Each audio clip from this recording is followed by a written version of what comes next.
Rated M for Movies.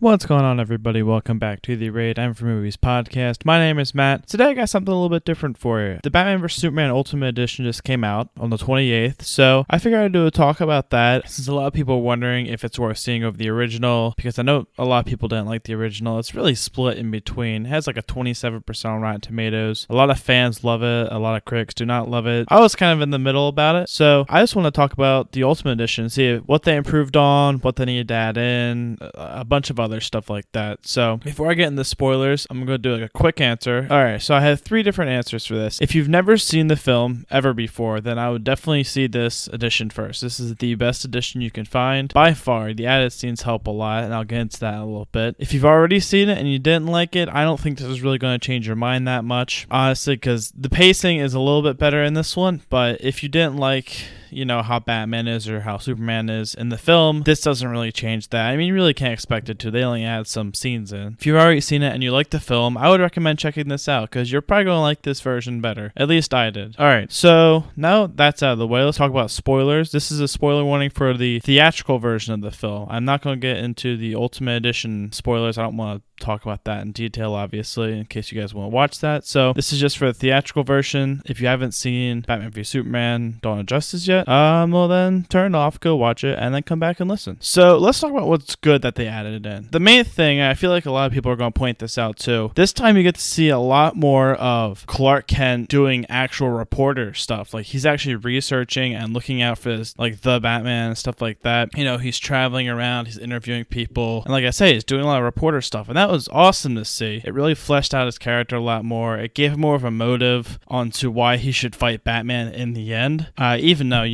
Lex tells him all this other shit and it doesn't really matter. It helps a lot, I thought. And I thought that was a really great part that they added in to this edition. I thought that should have been in the regular edition. I love that edition of how they had more Clark Kent in the film. That was great. And there are actually quite a few scenes, really short scenes, maybe like a minute long scenes, that I feel like they should have been in theatrical version because they explained some stuff that you'd be like, oh wow, okay, that makes sense now. That's why like something didn't happen.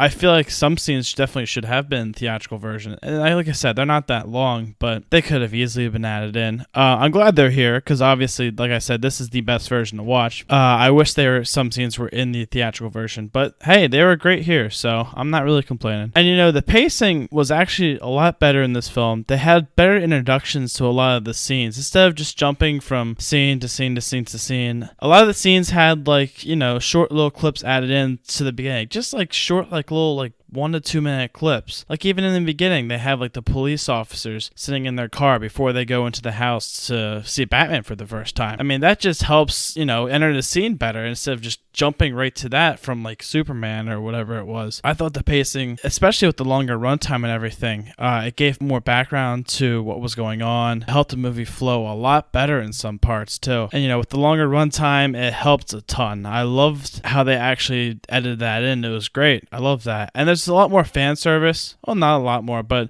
especially towards the end, you guys will notice some references and stuff to comic books and stuff like that. They could have added in, I have one thing that they could have added in. The actual fight, a big complaint by people was the actual fight was not that long. It was only like 11 or 12 minutes in the actual film. Actually, Batman vs. Superman, the movie is 2.5 hours. This edition's 3 hours. They didn't really add anything to the actual fight this time. A lot of the stuff is like in the first 2/3 in the movie. There's not much action added in. That's the one thing I think they could have added was more time to the actual fight. And I don't know if they didn't have any extra scenes or whatever. I think that would have been cool to see because they really can't redo Batman v Superman very easily.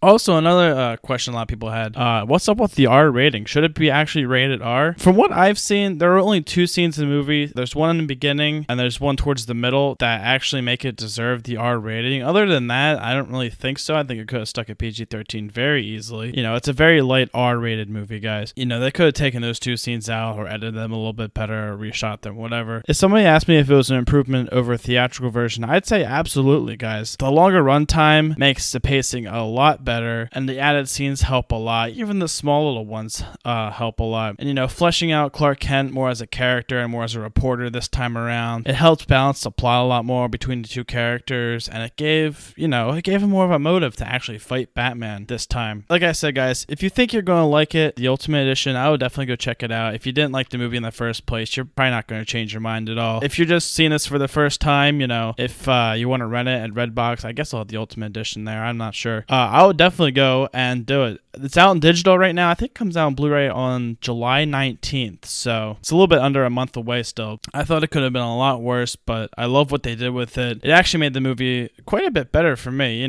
I saw it twice in theaters, and I thought it was okay. And this time, I enjoyed it a lot more, surprisingly. So, hey, that's just my thoughts on it, guys. Let me know if you liked it in the comments below. And thanks for listening, guys. My next review is going to be up for Legend of Tarzan. It's going to be up on Friday, so stay tuned for that, and I'll see you later.